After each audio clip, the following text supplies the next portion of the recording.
CPP 37 question number 4 and 5। Question number 4 Bharat नाम के एक बच्चे ने डाउट भेजा था लास्ट टाइम। मैंने पिछली क्लास में क्वेश्चन नंबर 4 करवा दिया था। क्वेश्चन नंबर 4 करवा दिया था, 5th नहीं करवाया है। देखिए 4 जो है कुछ इस तरह का था, 3 स्फीयर रखे हैं, तीसरा दिख नहीं रहा हमें, पीछे कहीं है, और उनके बीच में रखा हुआ है, तीसरा पीछे होगा कहीं। तो हमने नॉर्मल रिएक्शन निकाला था, और ये जो नॉर्मल रिएक्शन निकल के आया था, कितना निकल के आया था भाई, जो इसका आंसर होगा वही आया था, mg/√6। बताओ ये आया था कि नहीं? ठीक है। और आपको ये भी ध्यान होना चाहिए, उस दिन जब ये क्वेश्चन किया तो ये जो एंगल है, अगर ये एंगल थीटा था तो कोस थीटा हमारा था 1/√3।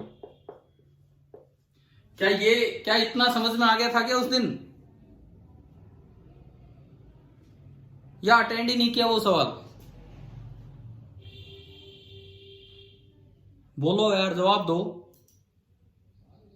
क्या क्वेश्चन नंबर 4 में हमें इतना समझ में आ गया था उस दिन की नॉर्मल रिएक्शन लगेगा mg/√6 एंड cos थीटा, ये था, या अटेंड ही नहीं किया वो वाला क्वेश्चन? मैं वेट कर रहा हूं आपके जवाब का। जो भी अभी स्टूडेंट हैं क्लास में, क्या किसी ने भी ये क्वेश्चन नहीं कर रखा है? एक बार बताना। अरे अगर नहीं किया है तो मैं बताऊंगा दोबारा, इसलिए पूछ रहा हूं, बताओ ना आप, बोलो। बता दो सर। ठीक है, देखो पहले क्वेश्चन नंबर 4 देख लीजिए, उसके बाद इन पे चलेंगे। जो ऊपर वाला ब्लॉक है, बोला था कि ये स्टैटिक इक्विलिब्रियम में है, तो ऊपर वाले ब्लॉक पे नीचे वालों ने कितना नॉर्मल लगाया होगा ये बताना है। रेडियस सबका सेम है, तो नीचे वाले ने इधर से नॉर्मल लगाया n। सपोज हॉरिजॉन्टल लाइन के साथ ये एंगल थीटा है, तो 3 साइड से n लगे होंगे। देखो इस n का कंपोनेंट, हॉरिजॉन्टल कंपोनेंट होगा n cos theta, and vertical component होगा n sin theta. Horizontal component होगा n cos theta and vertical component होगा n sin थीटा, ये है। तो n cos थीटा तो तितर बितर हो जाएंगे हॉरिजॉन्टल प्लेन में, लेकिन तीनों के, एक ये और तीसरा पीछे जो हमें नहीं दिख रहा, उन तीनों के नॉर्मल के ऊपर की तरफ जो इस पे टोटल कंपोनेंट बनेंगे वो कितना बन जाना है? कितना बन जाना है? 3n sin theta. और इस पे नीचे लग रहा होगा इसका वेट। क्या ये बात समझ में आई? Yes sir. ठीक है। और स्टैटिक इक्विलिब्रियम उसमें दिया हुआ है, तो 3n sin theta is equal to mg। It means n is equal to mg/3 sin theta. ये आ गया। अब मुझे थीटा चाहिए। थीटा के लिए हमने ज्योमेट्री का यूज किया। कैसे? इक्वल रेडियस के ये 3-4 स्फीयर है, इक्वल रेडियस के। तो देखो जो नीचे जो बन रहे होंगे वो पीछे है, एक पीछे है, उन्होंने एक इक्विलेटरल ट्रायंगल बना रखी होगी 2r की। समझ गए हो आप?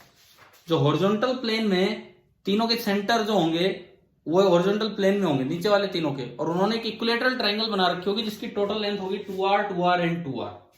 तो एक इस तरह का अरेंजमेंट हुआ होगा, 2r एंड 2r, और जो बीच वाले का सेंटर है वो इसके सेंट्रोइड से कुछ ऊपर होगा। हमें बताओ ये आया क्या समझ में? Yes sir. ठीक है।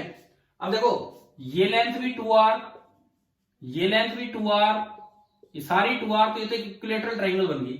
एक इक्विलेटरल ट्रायंगल का जो सेंट्रोइड होता है, अगर एक इक्विलेटरल ट्रायंगल की एक एज लेंथ a है, तो जो उसका सेंट्रोइड एक कॉर्नर से a/√3 डिस्टेंस दूर होता है। पता है? ये नहीं पता, मैं बता दूंगा अभी। एक इक्विलेटरल ट्रायंगल है, कोई भी एक इक्विलेटरल ट्रायंगल, उसका जो सेंट्रोइड होता है, आपने ये मीडियन बना लिया, ये 30 डिग्री पे होता है, ये साइड लेंथ है a, तो ये हो गया a cos 30, ये हो गया a cos 30 पूरा, तो पूरा हो गया a√3/2। आपको पता होगा 2:1 रेशियो में डिवाइड करता है, ये तो जानकारी है ना सभी को? Yes sir.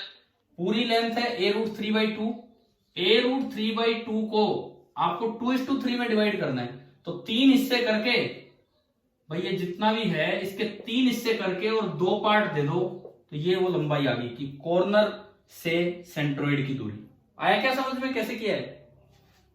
ए रूट Yes, three by sir. Two के 2:1 मतलब 3 पार्ट्स करके 2 पार्ट्स इसको दे दो, तो देखो 2 से 2 गया और एक रूट 3 से रूट 3 गया, यानी कि एक इक्विलेटरल ट्राइंगल में एक सेंटर, एक वर्टेक्स से और सेंट्रोइड की जो दूरी है वो a बाई रूट 3 होती है अगर एज लेंथ a है तो।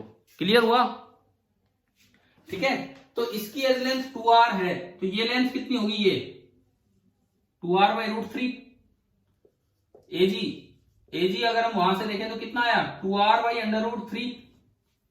ए क्या है, इसका सेंटर, और जी है इस ट्राइंगल का सेंट्रोइड जहां भी होगा बीच में। क्या इतना समझ में आया कि नहीं आया? ठीक है, अब देखो दोनों के सेंटर को अगर आप यूं ज्वाइन करोगे तो ये पूरी लेंथ तो 2r होगी भाई, ये पूरी लेंथ तो 2r होगी ना। आपने दोनों के सेंटर को ज्वाइन किया तो ये पूरी लेंथ तो 2r, और हॉरिजॉन्टल के साथ इसका एंगल थीटा मान लो। तो अब देखो आप इस ट्राइंगल में एजी कितना है, एजी 2r बाई रूट 3, इसको ओ मान लो, ऊपर वाले के सेंटर को मैंने वो बोल दिया। क्या अब आपको, बहुत से बच्चे गलती क्या करते इस सवाल में, इस थीटा को भी 60 ले जाते जबकि 60 है ही नहीं। अब बताओ ये 2r बाई रूट 3, ये 2r, तो कोस थीटा कितना होगा, कोस थीटा कितना होगा, base upon hypotenuse 2r by root 3 upon 2r, तो कोस थीटा कितना हो गया? आया क्या समझ में? अरे बताओ ये Yes, आया? sir. ठीक है, अब यार एक बात बताओ, मैं ये सवाल पहले करवा चुका, बाई चांस ये आपके पेपर में नहीं आया, अगर ये सवाल पेपर में आ जाता मनीष, क्या हो जाता ये या नहीं हो पाता? कर तो नहीं रखा था ना आपने पहले? No, sir. तो यार ये देख के जाने चाहिए, जो इतने लेक्चर में ले रहा हूँ ये सब, पता नहीं एग्जाम में क्या आ जाए क्या नहीं। चलो ये तो बाई चांस नहीं आया।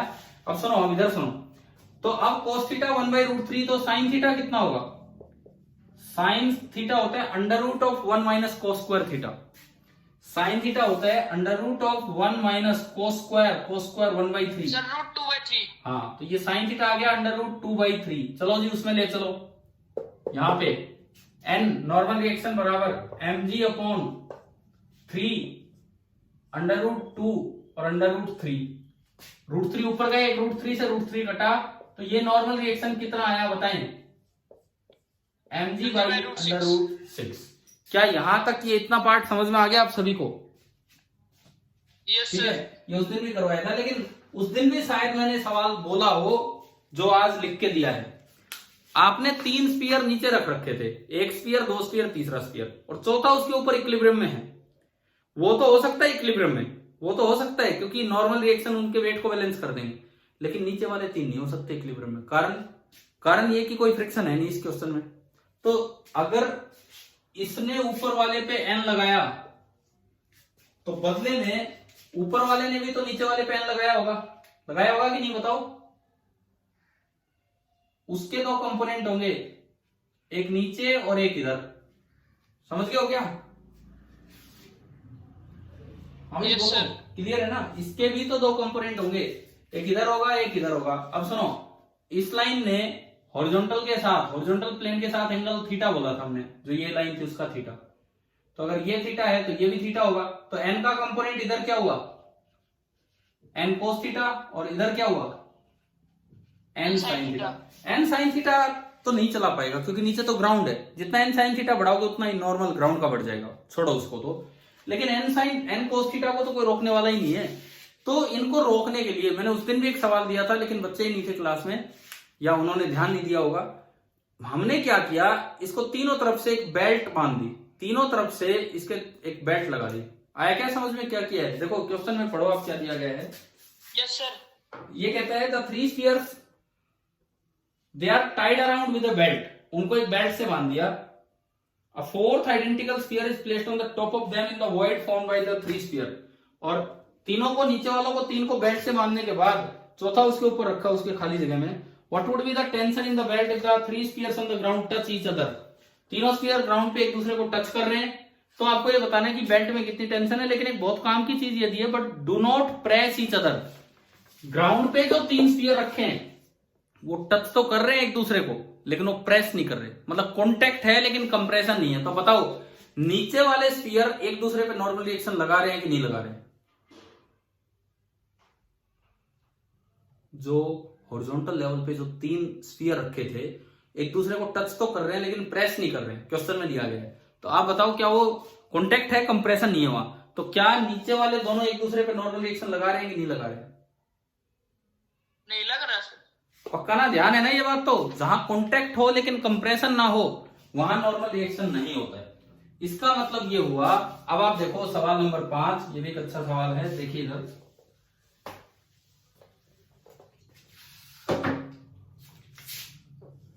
क्वेश्चन नंबर 50 ये कहता है कि आपने ग्राउंड लेवल पे जो एक रखा हुआ है वो देखो, और उस पे वर्टिकली मत जाओ, आप हॉरिजॉन्टली चलो। वर्टिकली जाओगे तो वर्टिकली ऊपर वाले का एक आएगा n sin थीटा, एक इसका खुद का mg होगा, बदले में ग्राउंड ने लगा रखा होगा अच्छा खासा नॉर्मल रिएक्शन एन डैश, है ना भाई? ठीक है। हॉरिजॉन्टली देखोगे तो n sin थीटा का एक कंपोनेंट होगा, n का एक कंपोनेंट होगा n cos थीटा। बन गया यहां तक?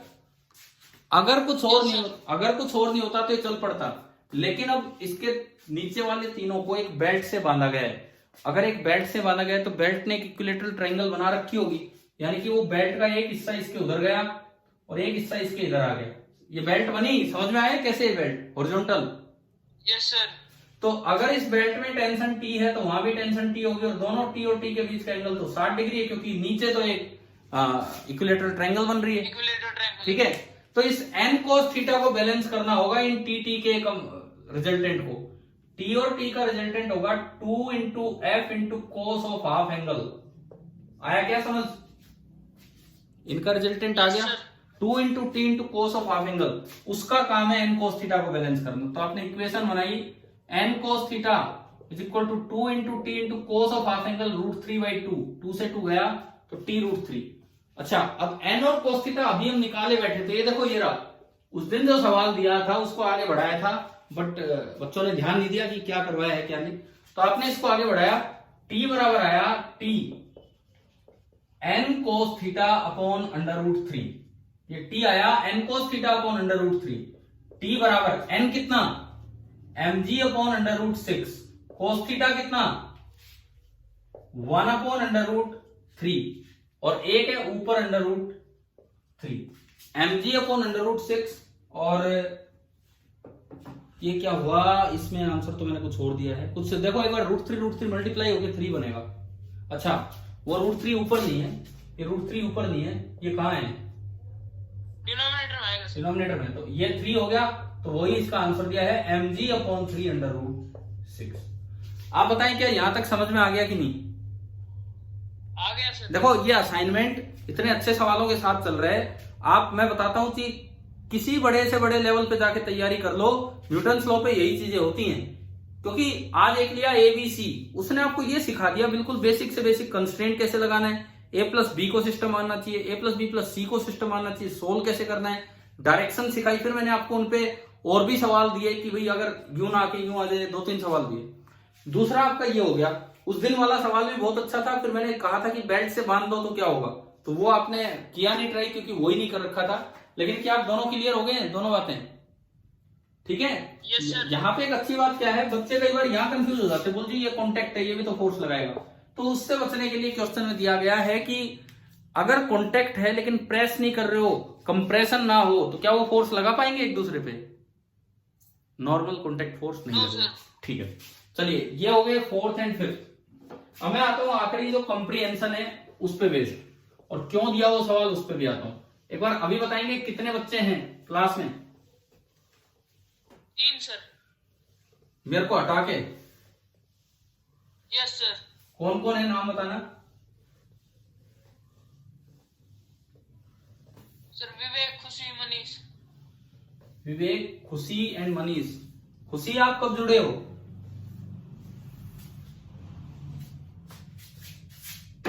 चलिए कोई बात नहीं।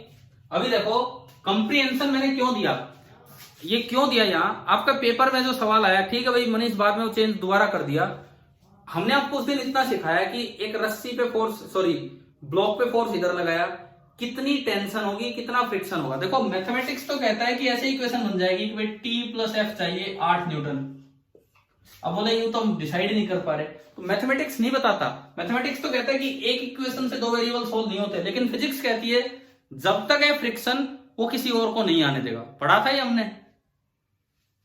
तो Yes, sir. अगर वहां फ्रिक्शन मैक्सिमम 2 तक आया है तो अपने आप टेंशन 6 होगी। इस इक्वेशन को मैथमेटिक्स सोल्व नहीं कर सकता। वो तो कहता है एक इक्वेशन 2 वेरिएबल, तो वो तो कहेगा कि डाटा इज इनसफिशिएंट, क्योंकि मैथ्स हमेशा कहता है एक इक्वेशन से 2 वेरिएबल सोल्व नहीं होंगे। मैथमेटिक्स कहेगा डाटा इज इनसफिशिएंट। तो इसी बात पे हमें ऐतराज था कि वो क्यों चेंज किया गया था, लेकिन चलो ठीक है, अब तो क्लियर हुआ। तो फिर भी हमने एक सवाल डाला था इसी चीज को दोबारा समझाने के लिए, अब वो देखते हैं हम। देखिए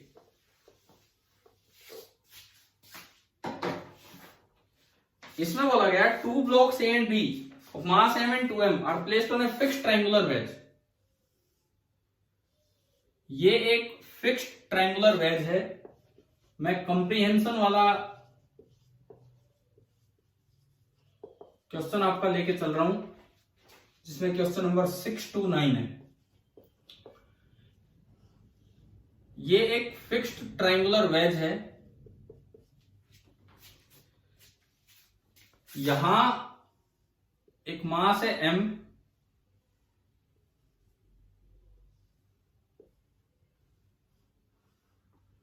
और यहां पे मास है 2m। इस तरह से connected to each other by massless inextensible string passing over a pulley. ठीक है, both the surfaces of the fixed wedge are inclined at 45 degree. ये भी 45 डिग्री है और ये भी 45 डिग्री है। The coefficient of friction between block A and wedge is 2/3।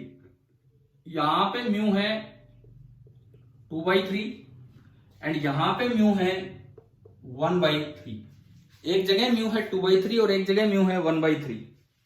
m ले लेना है 1 kg और g लेना है 10 मीटर पर सेकेंड स्क्वायर। अब इसमें यही पूछा है कि भाई एक तो फ्रिक्शन बताना है और एक टेंशन बतानी है। यही उसी तरह का सवाल, मतलब देखो वो सेम क्वेश्चन जो हमने लास्ट टाइम सीपीपी 36 में सीधा किया था।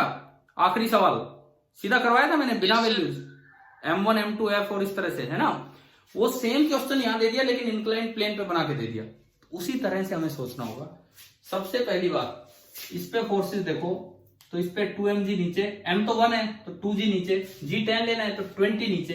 तो 20 का इधर कंपोनेंट आएगा 20 cos 45 यानी कि 20/√2 10√2, और 20 का इधर कंपोनेंट आएगा 20 sin 45 यानी कि 10√2। आ रहा है समझ में इस तरह से, ठीक है।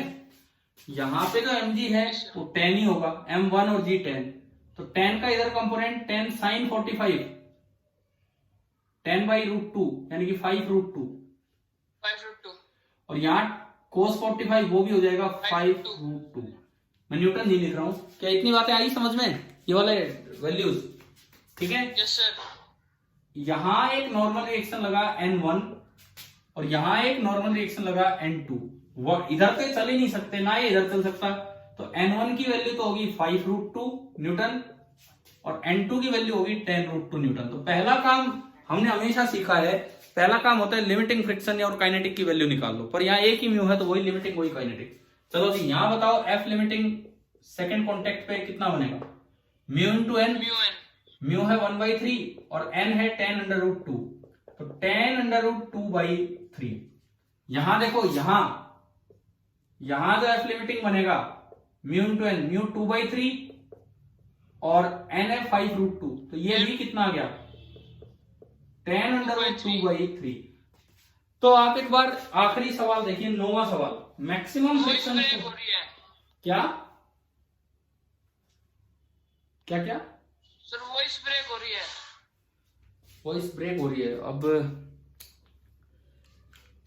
सर क्या, चलो ठीक है, तो उनका नेटवर्क ही खराब हो रहा होगा। देखिए अब इधर सुनो, आखिरी सवाल देखो 9th, maximum friction force available between block B and wedges. Block B और वेज के बीच में मैक्सिमम फ्रिक्शन कितना अवेलेबल है, वो तो लिमिटिंग की वैल्यू होती है मैक्सिमम अवेलेबल। समझ में आया क्या? 9वां सवाल डायरेक्ट आंसर यहां से आ गया कि नहीं? 9th 10√2/3 क्लियर हुआ कि नहीं बताओ? Yes sir. ठीक है, अब देखो अब बाकी 3 सवालों में ए और बी पे फ्रिक्शन और एक टेंशन ये निकालना है। तो ये बिल्कुल वो सवाल बन गया जो आपका ग्राउंड पे रखे वाला था, जो ग्राउंड पे रख के हम कर रहे थे ना, वही वाला सवाल है। इधर 2m इधर m, ये m है ये 2m है, बिल्कुल वही सवाल बन गया। देखो 2m को खींच के ले जाने वाला फोर्स कितना है 10√2 खींचने वाला, m को खींचने वाला फोर्स कितना है 2. 5√2। फ्रिक्शन यहां भी अवेलेबल है 10√2/3 और फ्रिक्शन यहां भी अवेलेबल है 10√2/3। सबसे पहली बात, ये सिस्टम चलेगा कि नहीं? एक साइड ले जाने वाला उधर की तरफ देखो, ले जाने वाला फोर्स टोटल कितना है? 10√2 माइनस 5√2, यानी कि ले जाने वाला फोर्स टोटल कितना है? 5√2। रोकने वाला टोटल मैक्सिमम से मैक्सिमम कितना है? इनका सम करो। 10√2/3 प्लस 10√2/3 कितना अवेलेबल है? 20√2/3। ये तो 6 से भी ऊपर गया, नियरली 7√2 हो गया। रोकने वाला ज्यादा है और चलाने वाला कम है, तो क्या ये चलेगा कि नहीं चलेगा? पहली बात, नहीं चलेगा, नहीं चलेगा। अब जिधर ज्यादा उधर से स्टार्ट करो। 10√2 आपने आगे लगाया, 10√2 आगे लगाया तो पहले फ्रिक्शन आएगा। टेंशन पे बात जाने देगा फ्रिक्शन, जब तक फ्रिक्शन की चलेगी वो टेंशन पे बात जाने ही नहीं देगा। हाँ, जब वो अपने हाथ खड़े कर देगा भाई मेरे बस की बात नहीं है, तब टेंशन पे जाएगी बात। क्या इस तरह से हमने चीजें पढ़ी हैं कि नहीं पहले भी?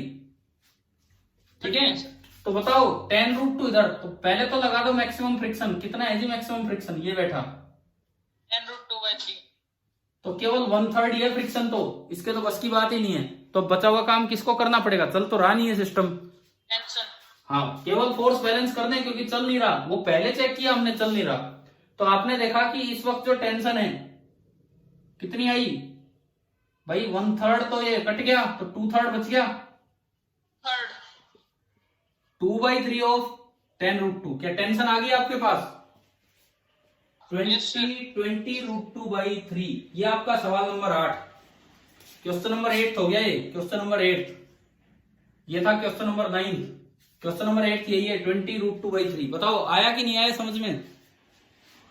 आ गया सर। ठीक है, और friction between block B and wedge कितना है? ब्लॉक बी वो वाला है, ब्लॉक बी और वेज के बीच में कितना फ्रिक्शन है? लिमिटिंग लग रहा है पूरा पूरा 10√2/3। ये आपका हो गया क्वेश्चन नंबर 7। अब तो आते जा रहे होंगे चीजें समझ में। ठीक है, एक और बचा है, friction between block A and wedge. आओ जी इधर आओ। जितनी टेंशन इसमें है उतनी ही टेंशन इसमें होगी, 20√2/3। देखो अब एक बात सुनो, वहां फ्रिक्शन ने अपने पूरी जान लगा दी, बोले जब तक है फ्रिक्शन किसी को नहीं आने दूंगा, लेकिन फिर भी आई टेंशन। अब ये पूरी जान नहीं लगा सकता, उस टेंशन को तो मेंटेन करवाना ही पड़ेगा। उस टेंशन को मेंटेन करवाने के लिए यहाँ स्टैटिक फ्रिक्शन लगेगा, ना कि लिमिटिंग। उस दिन भी मैंने यही सिखाया था आपको 36वें सीपीपी में, आखिरी सवाल में। देखो अब यहाँ लगता है स्टैटिक फ्रिक्शन, वो सेल्फ एडजस्टेबल है, वो देखता है, पहले देखता है आराम से कि किधर मुझे चलना चाहिए, इसको रेस्ट पे रखना है, वो आराम से जज करेगा। उधर कितना फोर्स लग रहा है? 20√2/3। इधर कितना लग रहा है? 5√2। इधर कम है, तो बोले मैं तो इधर आऊंगा, बोला मैं तो इधर आऊंगा, और मैं पूरा नहीं आऊंगा, जितनी जरूरत है उतना ही आऊंगा। पूरा आ गया तो ये चल ही पड़ेगा, और चलना तो है नहीं। समझ में आ रहा है ना चीजें किस तरह से करनी है? ठीक है, मैथमेटिक्स हमेशा ये कहेगा कि इस तरह के क्वेश्चंस में इनसफिशिएंट इंफॉर्मेशन है, तो जो भी ऐसी बात करे आप उससे ये कहो कि भाई और क्या चाहिए तुम्हें, और क्या इंफॉर्मेशन दे जिससे तुम आंसर ला दो। क्योंकि म्यू दे दिया, मास दे दिया, जी दे दिया और एंगल दे दिया, और कुछ दे ही नहीं सकते हम। तो अब भी इनसफिशिएंट इंफॉर्मेशन, तो फिर तो आंसर ही दे तो वही सफिशिएंट होगा। तो इसमें आपको अपनी फिजिक्स लगानी पड़ेगी। तो अब बताओ फ्रिक्शन कितना चाहिए? ये स्टैटिक फ्रिक्शन यहाँ कितना है? यहाँ तो लिमिटिंग था, यहाँ स्टैटिक कितना है? उधर लग रहा है 20√2/3, इधर कुछ आया तो कुछ हो रहा है। कितना हुआ बताओ? 20√2/3 माइनस 5√2 आया क्या समझ में? कैसे निकाला हमने? Yes sir. एलसीएम लिया 3, तो 20 माइनस 15, 5√2/3। अच्छा ये है आपका क्वेश्चन नंबर 6। अच्छा इसमें ऑप्शन ऐसे नहीं दिया, ऑप्शन ऐसे दिया है कि ऊपर नीचे √2 से मल्टीप्लाई कर दो, क्योंकि यहां तक करके भी बच्चा फंस जाए, इसलिए ऐसे ऑप्शन दे दिए। यहां तक करके भी बच्चा कंफ्यूज हो जाए तो √2 से मल्टीप्लाई कर दो, ऊपर 10 बन गया, यस सर, और नीचे है 3√2। तो देखो कैसे एक इंक्लाइंड प्लेन वाले क्वेश्चन को हमने उसी तरीके से कन्वर्ट कर लिया जैसे आपका नॉर्मल ग्राउंड वाला क्वेश्चन था। और ये सवाल आज मेरा दोबारा देने का पर्पज यही था कि मैं आपको यही क्लियर करना चाह रहा था कि इन्फॉर्मेशन कभी इनसफिशिएंट ना उस सवाल में थी ना इसमें है, और अच्छा हुआ कि उस सवाल का आंसर दोबारा से वही कर दिया गया है जो हमारा था। क्या आप सभी को ये पॉइंट्स क्लियर हो गए हैं कि नहीं, ये सारे जो इन सीपीपीज में हमने डिस्कस किए? ठीक है, हो गई सर। ठीक है भाई, बहुत बहुत धन्यवाद, आपने क्लास अटेंड की इसके लिए, क्योंकि नहीं तो मैं क्या अकेला थोड़ी पढ़ा रहा होता। अब सर्कुलर मोशन पे ध्यान दो, उसका एक लेक्चर हम आपके लिए डाल चुके हैं और कल से उस पे अपने लग जाओ। और आपकी बड़ी अच्छी परफॉर्मेंस आपके सेक्शन की, कुछ बच्चों की, तो आप लोग अच्छा ही करोगे और करते रहो बस इस तरह से। ठीक है, थैंक यू।